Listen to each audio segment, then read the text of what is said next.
Hello, everyone. So, this is not about statistics. This is not about courtrooms. This is not about headlines.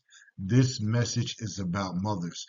And I'm talking about the mothers who answer phone calls with trembling emotions, the mothers who sit awake late at night wondering if their child is safe while they're incarcerated, the mothers who continue trying to function normally while carrying emotional pain nobody fully sees.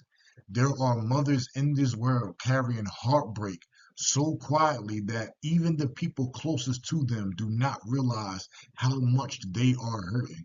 Some mothers are emotionally exhausted from years of worrying. Some are mentally drained from trying to stay strong for everybody else.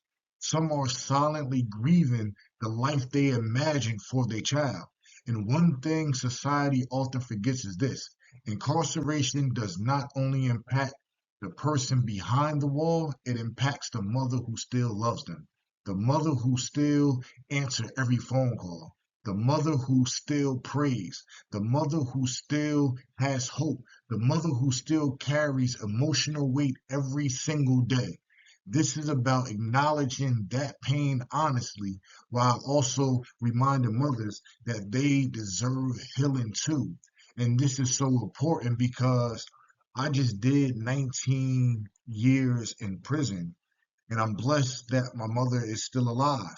So throughout the 19 years, I wasn't able to always visibly see the weight that she was carrying, but I seen it. So this is why I want to do it, because not only do I personally know what this is like through my mother experiencing this, I know there are many mothers that are going through it right now that have a son or daughter, whether biological, stepson, stepdaughter, that's incarcerated right now. And, they go through it a lot more because they're the ones that's there. So let's talk about the weight of the worry. One of the heaviest burdens many mothers carry is constant worry. Worry because worry because it becomes part of the daily life. Some mothers wake up worried. Some mothers go to sleep worried. They spend holidays worried. They spend birthdays worried. Worried about the safety of their kid. Worried about the mental health of their kid. Worry about the violence that's in the facility that their kid is at. Worry about the hopelessness, and they worry about whether their child feels forgotten. Man, it's crazy because over time, constant emotional stress becomes exhausting. Some mothers become so consumed by that worry that they stop taking care of themselves emotionally. Their mind is always somewhere else. Even during normal moments, their heart is carrying concern. People often underestimate what long-term emotional pressure does to a person mentally and physically. It affects sleep. It affects peace. It affects focus. It affects emotional stability. And many mothers silently carry all of this while still trying to show up for work, for family, responsibilities, and daily life. That kind of emotional endurance deserves acknowledgement because mothers are often carrying invisible emotional labor nobody else sees. And that worry is monumental to the mothers, because during my 19 years being in prison, my mother used to constantly always ask me, am I okay? And even though I told her I was okay a million times, it's just a constant worry. It it soothes them as much as you can when you are letting them know that you're okay, but that worry is going to continue on because they're never going to feel completely okay when they have a child that's incarcerated. That silent grief of lost time is one of the deepest emotional pains many mothers experience in grieving moments they can never get back. Missed birthdays, missed graduations, missed family dinners, missed holidays, missed memories, because life continues moving. But emotionally, many mothers feel stuck between love and loss at the same time. There is a unique sadness in watching years passing while wishing things had turned out differently. Some mothers quietly mourn the relationship they hope to have with their child during these years. And grief does not always come from death. Sometimes grief comes from distance. Sometimes grief comes from separation. Sometimes grief comes from watching someone you love struggle through painful consequences. Many mothers carry emotional emptiness that is difficult to explain. They may smile publicly while privately carrying heartbreak over lost time. And because society rarely talks about this type of grief openly, many mothers suffer alone emotionally. But today, I want mothers to understand your emotions are valid. Your sadness is valid. Your disappointment is valid. Your exhaustion is valid because you are not weak. It hurts when you have a child that is incarcerated. That grief, and you think about that lost time, and you think about how things could be different, it just hurts. So that grief is something that many mothers deal with that we don't talk about enough, and we don't give them enough encouragement or support to help them heal in these times. When love feels heavy, because loving somebody through incarceration is emotionally complicated, because love and pain often exist together at the same time. Some mothers feel angry and heartbroken, supportive and exhausted, hopeful and discouraged, and carrying conflicting emotions can become emotionally draining. There are days when love feels heavy, heavy because mothers want to help but cannot fix everything. You know they want to fix everything. And heavy because they wish they could protect their child from consequences, but they can't. Heavy because emotional support often comes with emotional exhaustion too. But one thing I've learned about this is real love continues to show up during difficult seasons. Not because pain disappears, but because love refuses to completely disappear. And many mothers continue offering encouragement even while emotionally struggling themselves. That takes strength. And while people may judge situations from the outside, very few people truly understand the emotional complexity mothers carry internally. They carry it. And it's it's their love for you as their child that continue to get them through each day, continue to wake up each each moment that they're looking forward to the next, and they're just going to be hopeful that one day you're going to be back home, no matter what you have done and no matter how much time you have. And mothers need support. One of the biggest mistakes many mothers make is believing they must carry everything alone. Some women become so focused on helping everyone else survive that they completely neglect themselves emotionally. But strong women will need support too. Strong women still become overwhelmed. Strong women still cry privately. Strong women still need safe spaces to speak honestly. And unfortunately, many mothers feel pressure to always appear strong even while they're emotionally exhausted. But constantly suppressing emotions eventually becomes unhealthy. Healing requires honesty.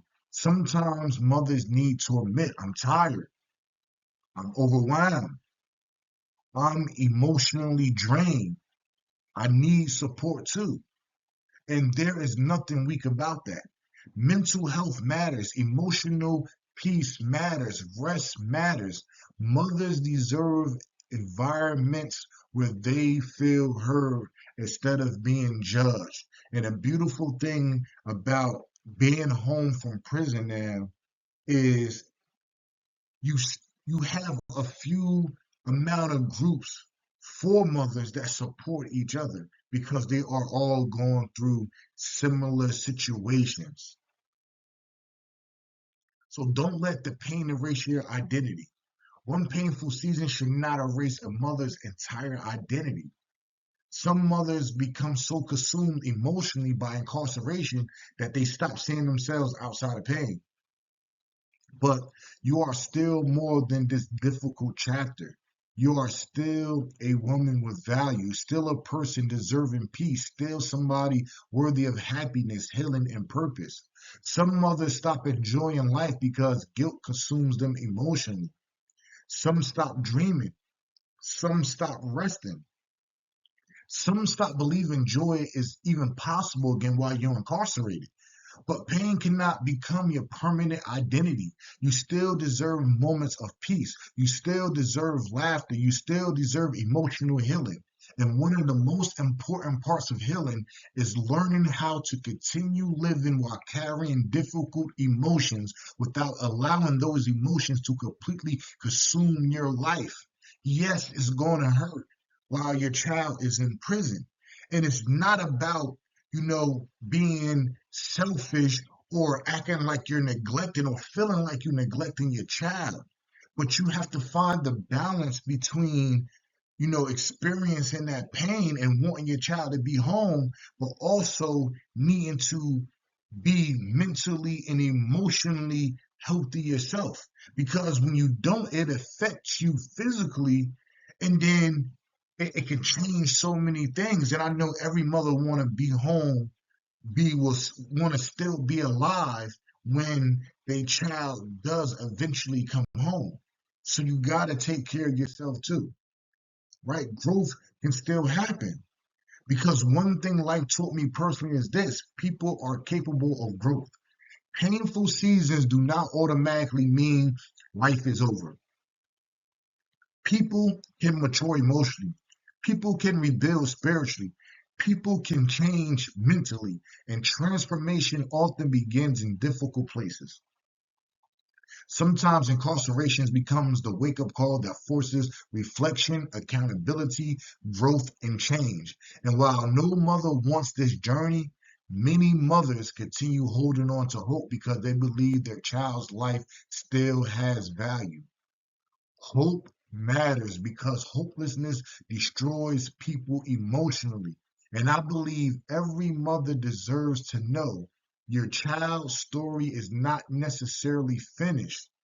Growth is still possible. Healing is still possible. Purpose is still possible. And while you encourage your child to change, and even sometimes when you get that resistance while they're in a painful environment, it's still possible that they can rebuild their life. And while they're doing it, still be proud of your child while they're inside. No matter what society says about them, still be proud of them, no matter what.